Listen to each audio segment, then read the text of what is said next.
Welcome to Democracy Now!, democracynow.org, the War and Peace Report. I'm Amy Goodman.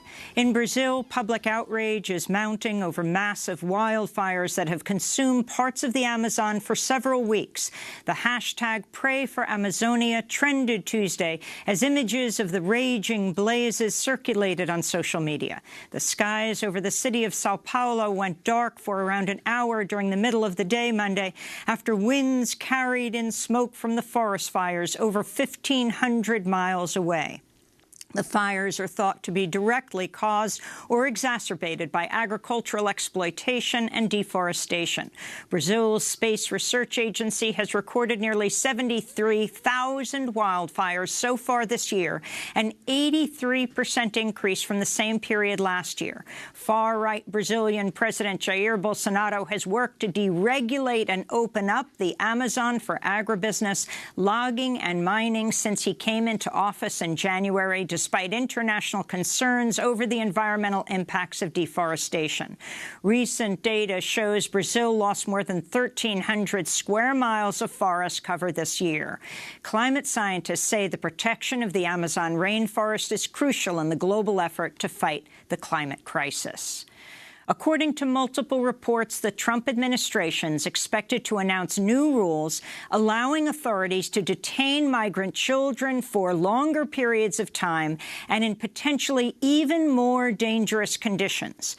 The White House is reportedly planning to terminate the 1997 Flores agreement, which limits the locking up of migrant children and families to 20 days before they must be released or transferred to a licensed care facility. The Trump administration has blamed the Flores agreement for driving the family separation policy by creating an immigration loophole which brought more families into the U.S. to seek asylum. The immigrant rights and legal services organization Raíces called the expected move cruel beyond imagination. In more immigration news, Customs and Border Protection said it will not vaccinate migrant families ahead of the upcoming flu season. Doctors recently sent a letter to lawmakers urging them to investigate health conditions at migrant jails along the border after they say at least 3 children have died from the flu. The Centers for Disease Control and Prevention recommends annual flu shots for everyone over the age of 6 months. This comes as multiple lawsuits challenging conditions for jailed migrants have or will soon be filed. A class action lawsuit was filed in California Monday, accusing the government of denying adequate food, medical care, and other basic necessities to migrant prisoners in ICE facilities. The suit says the dire conditions inside the migrant jails amount to torture and highlights the mistreatment of people with disabilities. The Southern Poverty Law Center, one of the groups that filed the suit, said imprisoned immigrants are, quote, at risk of illness, discrimination on the basis of disability, and the arbitrary imposition of solitary confinement as a result of ICE's reliance on mass incarceration and its indifference to the conditions in its prisons, unquote. Meanwhile, a joint investigation by the Associated Press and PBS's Frontline reveals dozens of families who were separated at the southern border are getting ready to sue the government over claims that young children were sexually, physically, and emotionally abused while in federally funded foster care. In international news, Italy has been plunged into a political crisis as Prime Minister Giuseppe Conte announced he's resigning. He made the announcement after far-right Interior Minister, Deputy Prime Minister Matteo Salvini withdrew support for the right-wing populist coalition in power and called for a no-confidence vote. Giuseppe Conte took aim at Salvini as he addressed the parliament yesterday. It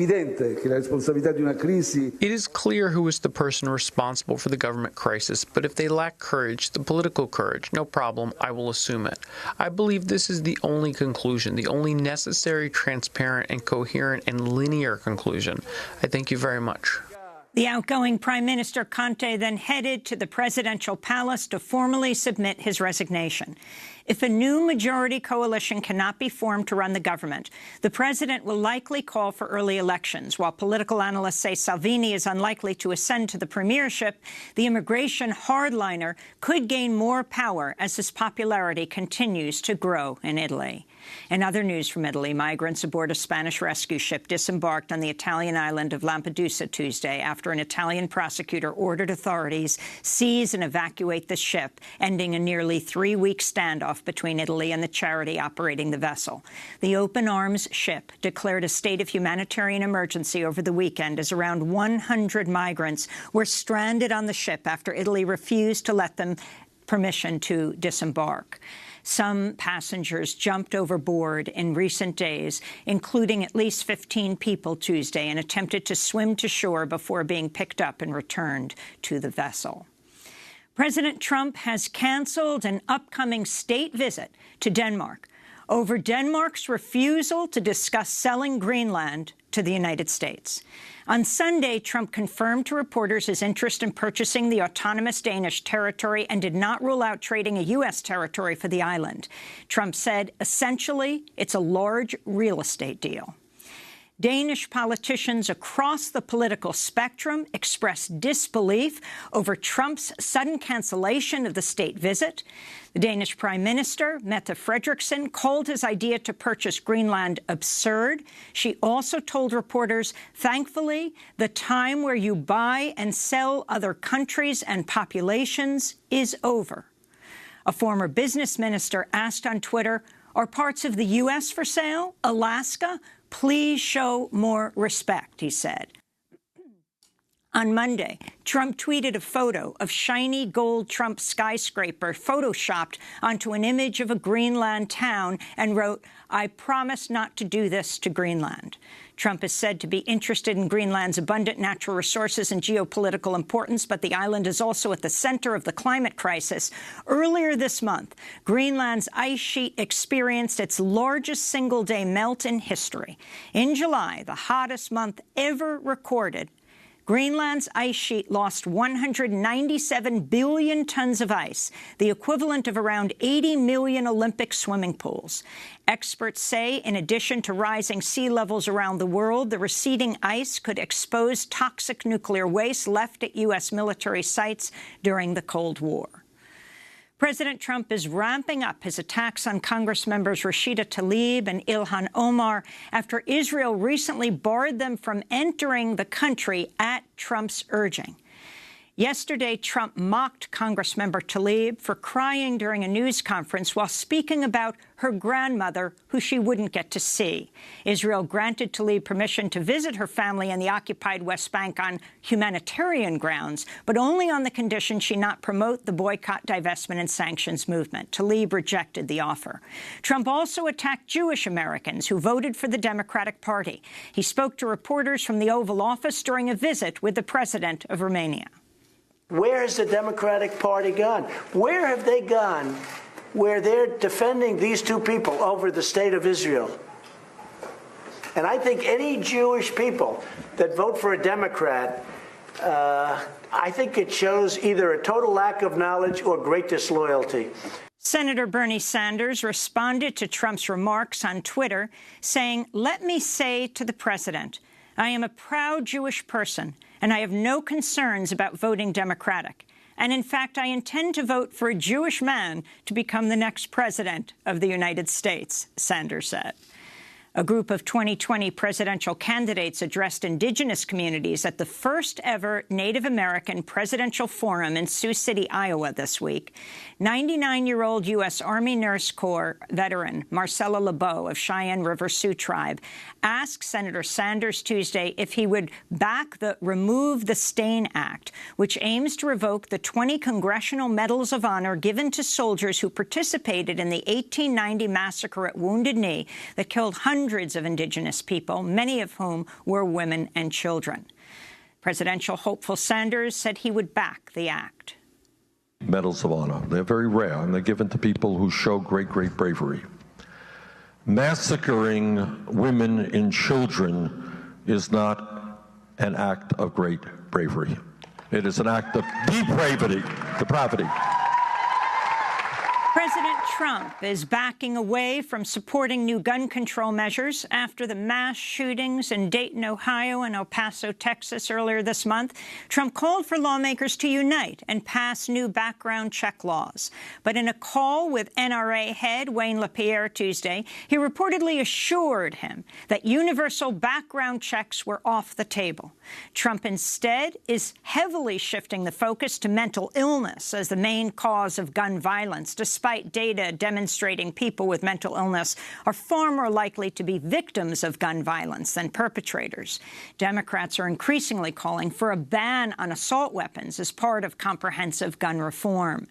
In related news, the El Paso mass shooter who killed 22 people has been placed on suicide watch. He told authorities he was targeting Mexicans when he attacked shoppers at Walmart near the Mexican border. At least 26 people have been arrested after threatening to commit mass attacks since the El Paso and Dayton shootings at the start of the month that killed 23 people, including the Dayton gunman. Two members of the Proud Boys were convicted in New York City Monday for assaulting anti-fascist protesters during a street fight last year after an event at the Metropolitan Republican Club featuring Gavin McInnes. 8 other people were arrested in connection with the fight, in which members of the far-right group were caught on camera physically assaulting the anti-fascist protesters. Maxwell Hare and John Kinsman will be sentenced in October. To see our discussion of the Proud Boys and their rally in Portland, Oregon this past weekend, you can go to democracynow.org.